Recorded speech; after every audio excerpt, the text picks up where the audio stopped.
Hi everyone, today as I'm in a good mood we are going to be busting some skincare myths. I have to be in a good mood for this sort of video because if I'm in a good mood to start off with, the probability is I'll still be in a good mood by the time I finish this video. A lot of these skincare myths grate on my soul, so rather than me scraping myself off the floor in despair by the end of this video, start off in a good mood, end in a good mood. We are going to get straight on with it though. If you are new here, hi, my name's Gemma. I am a qualified esthetician and beauty therapist here in the UK. I no longer practice in a clinic or a salon as my full-time job is now YouTube, but I do have a skincare background.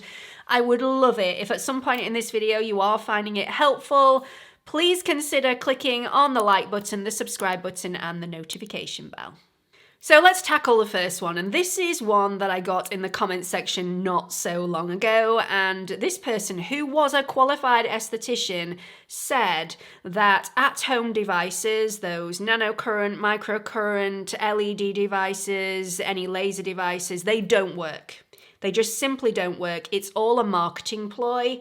The only way of getting benefits from those technologies is going into clinic and selling an arm and a leg, remortgaging your house to afford a course of treatments, and that way you will get the benefits because the in-house devices are much stronger, so you're going to see results, whereas there is no way near enough power in the at-home devices for you to get any sort of benefit from them. And they're correct in the fact that the at-home devices are a lot weaker in strength because professionals aren't operating those pieces of equipment. But to counteract that, you have to use the pieces of devices that you have at home for longer than you would have your treatment in clinic. So say, let's take LED for example.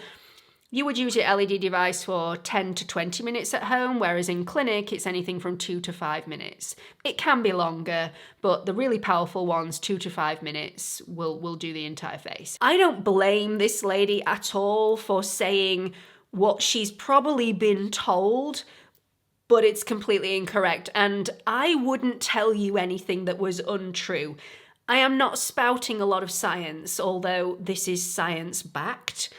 I'm going on experience, and my mum is a prime example of success when it comes to at-home devices. That's all I'm going to say.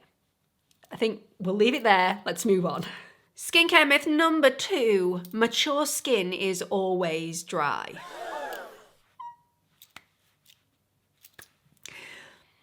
Okay, so there will be so many of you shouting at your screen right now who are mature people who have oily skin, and it is not uncommon.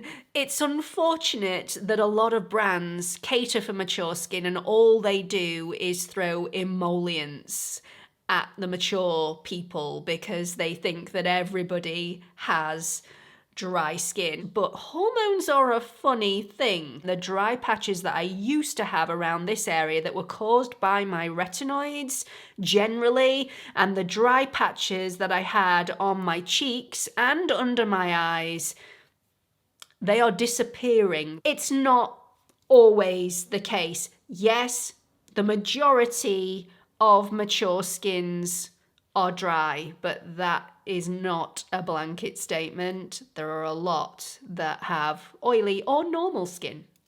You only get acne or blemishes or breakouts when you're a teenager or in your early 20s. I am 44 years old. This burns my soul.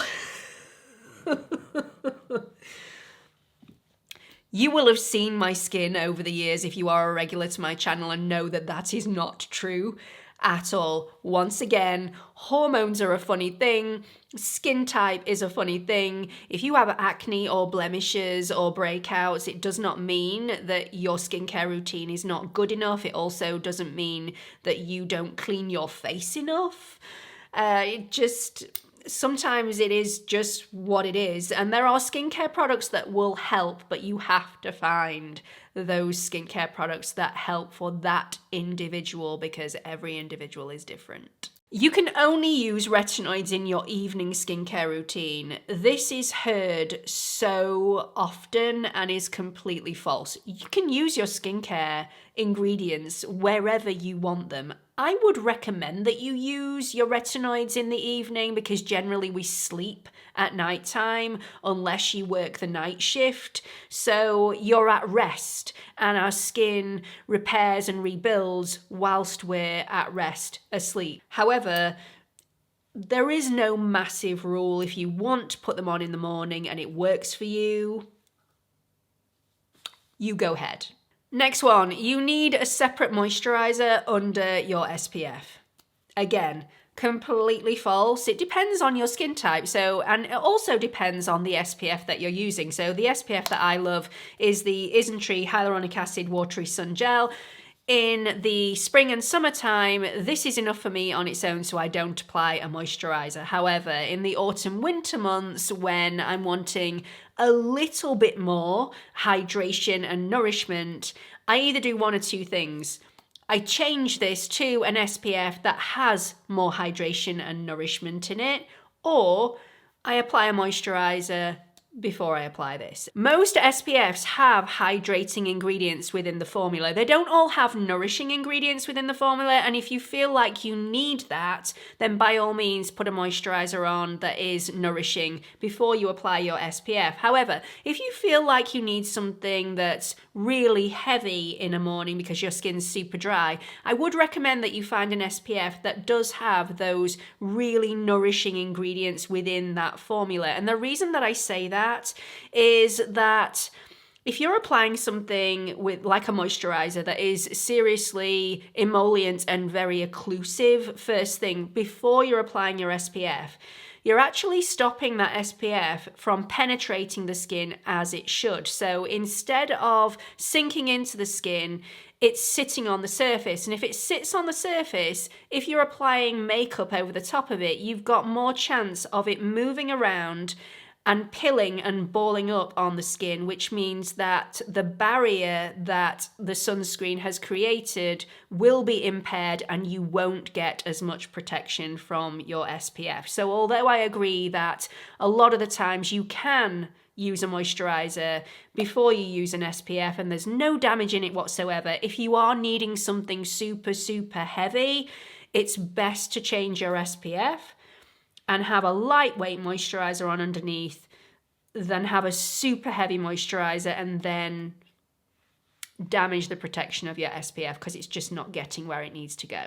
Next one, you can't use vitamin C if you have acne. Again, totally false. It is true that sometimes, and this is not the same in all cases, if you use a vitamin C, it can, not always will, but it can increase your natural oil production. And if you already have acne and you're already suffering with a lot of oil production to begin with, if you are one of those people, it could make the problem worse. However, that is not the same for everybody, and it's a sort of suck it and see situation. And if you're coming out of the other side of acne, if your acne is slowly getting better, then a vitamin C will really help to reduce the acne scarring that you have on your skin. So again, not true for everyone. Moving on. The more expensive the skincare, the better it is, the better the ingredients, the better the results, and the faster that you'll see those results. Totally not true. So there is a little bit of truth behind certain ingredients. So more expensive skincare tends to have different molecular weights of ingredients rather than just one standard weight of ingredient, which means that especially with hyaluronic acid and things like that, you will get more hydration at multi-layers of the skin rather than just surface hydration. However, technology has come on leaps and bounds, so that technology and those ingredients are now available to the skincare that is seriously affordable, and The Ordinary is a prime example of this. So Ingredients in general across the board are very inexpensive. And I did some YSL training, and an amazing man from YSL told me that if one of their skincare products costs more than £1 to manufacture, totally, that's all the ingredients, that's everything in there, and the packaging, they don't send it to market. They don't manufacture it because it's too expensive. So there you go. That tells you all about the level of markup on some of these products. So most of the time, the ingredients are really inexpensive. They're making a massive profit, and you're paying for luxurious packaging. You're also paying for luxurious textures as well, because they throw in other ingredients within the formula that make the textures of the formula feel really silky smooth and really luxurious. That is what you're paying for. So it is not the case that the more expensive the skincare, the better it is and the better the results. Moving on. Natural products are better. So where to start? Because I know this is going to split the camp. This is where I have a problem. So I tend not to say the word natural on my channel. There have been products that I've reviewed in the past, and I've refused to say natural ingredients in there, and maybe I shouldn't do that. Maybe I should let you know that this is 97% natural ingredients for those of you who that means a lot to within your day-to-day life. For me, it means nothing. In fact, a lot of natural ingredients aren't tried and tested to the end of earth, whereas the synthetic chemical ingredients, we know what they're going to do to our skin. So they've been tried and tested. We know exactly what they're going to do, and we know the possible side effects, whereas the possible side effects from a lot of natural ingredients, not all, but a lot of natural ingredients, they haven't had that level of study yet, so we're sort of unsure how damaging they can be. I may be eating my words in 5 to 10 years' time when they do more research, and maybe it turns out that natural ingredients are better than synthetic ingredients.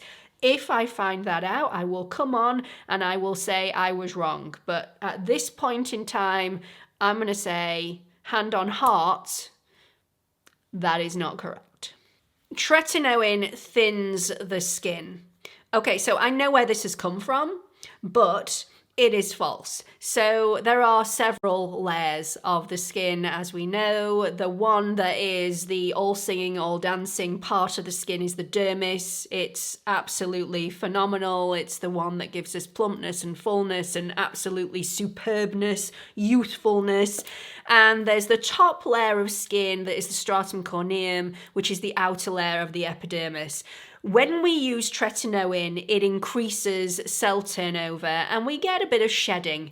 That shedding is the stratum corneum. So the stratum corneum can thin a little bit, making our skin a little bit sensitive. However, over time, when we're using tretinoin, the dermis actually thickens. So overall, our skin is thicker using tretinoin than it was prior to using tretinoin, or that is what the research suggests at this moment in time.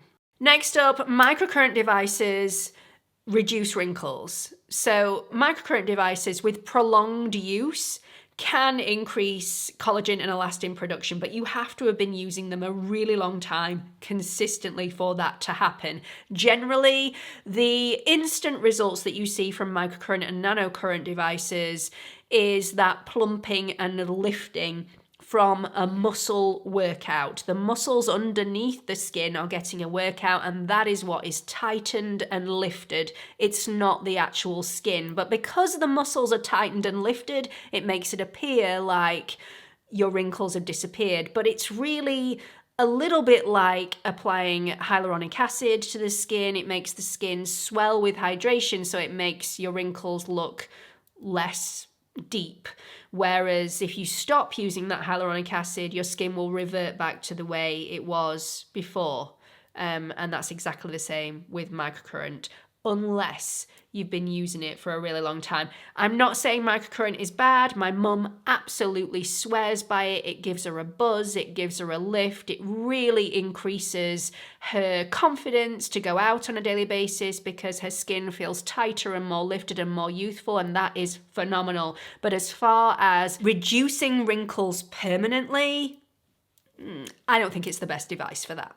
Okay, this one is like a dagger to the heart because I have done my best on this channel to stop this myth from happening ever again, and it's still out there. So this one is, when you reach a certain age, it's impossible to improve your skin.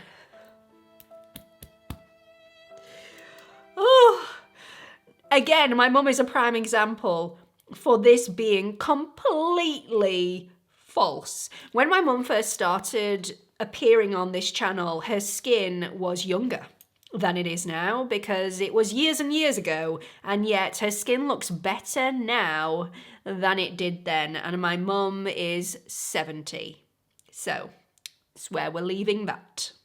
If it burns, it means it's working. This myth really quite upsets me because I remember being a teenager and having really problematic skin, and I would have done anything, regardless of pain, to make my skin problems go away. So the thought that this myth is going around really just, it hurts me. If at all you get any sort of stinging or burning, you take the product off. Please don't go through any pain for skincare. A little bit of tingling with some products is fine, but if that gets overly hot or starts to sting rather than tingle, remove it, wash your skin, and just apply a really gentle moisturizer and leave off the heavy-duty products for a few days until your skin has healed, because one of two things can happen when your skin starts to burn. The first one is the most self-explanatory, that there is an ingredient within that product that just doesn't suit your skin and you should avoid it. The second one is that your skin barrier is impaired, and that product, rather than sitting on the stratum corneum, the outer layer of the skin, is sat on raw skin. And raw skin does not like acids or vitamin C's or any of those sort of high potency products, any retinoids. If they start to sit on that raw skin, they will sting, they will burn. If it's burning, it means you've created some damage somewhere, sometime, and your skin needs time to heal. Alcohol in skincare is all bad and should be avoided at all costs. So this is a multifaceted answer, and I love this myth to tackle. It's a really interesting one. So there are lots of different types of alcohols. Not all alcohols are bad alcohols, or let's call them drying alcohols. There's cetyl alcohol and there's also cetyl alcohol, which are really nourishing and hydrating ingredients that you want in your skincare. So if you see those on the INQUIRIES list, grab those products with open arms and just cherish them and smother them all over your skin. However, there are drying alcohols, and you'll see on the INQUIRIES list just mention of alcohol or denatured alcohol. These can be drying alcohols. So not everyone is going to find them drying. In fact, if those things are within your skincare product and they're also teamed with really nourishing and hydrating ingredients like glycerin, for the masses, you're not going to find them drying. It's only for the few, and I am one of those people, that are going to find them quite drying on the skin, because I personally am sensitive to those ingredients, and with extended wear of those products, my skin does get dry and irritated. But again, that is the minority and not the majority. So that's the reason why I mention those ingredients when I'm talking about moisturizers, when I'm talking about any sort of skincare products and any makeup products. If they're high in drying alcohols, I will let everybody know, just in case you're like me and you're sensitive to those ingredients. You don't need to wear SPF on a rainy day. So you all know what I'm going to say. So I'm going to say it very, very quickly. It's really important that you wear sunscreen all year round, regardless of the weather, because UV index is a really funny thing. Even on full cloud cover, UV rays can get through the cloud and can penetrate your skin and give you skin damage. So it's really important that you protect yourself against that skin damage, that UV damage that you're going to get if you don't wear sunscreen. And during the autumn, winter months, and I've said this in a recent video, it's really important to wear sunscreen because those autumn and winter months when the sun isn't out, you're going to get more benefits from your skincare products if you completely block out any UV damage, because your skincare, instead of fighting off the UV damage that you're getting throughout the summer and the spring when the sun is out in the sky, and then once it's tackled that sun damage, can then move on to doing what you actually want it to do, fight off that pigmentation, fine lines and wrinkles, etc.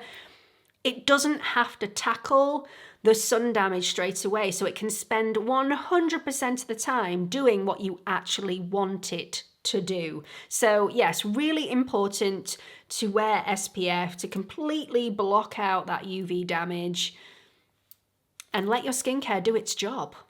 And finally, you can reduce natural oil production by washing your face more often.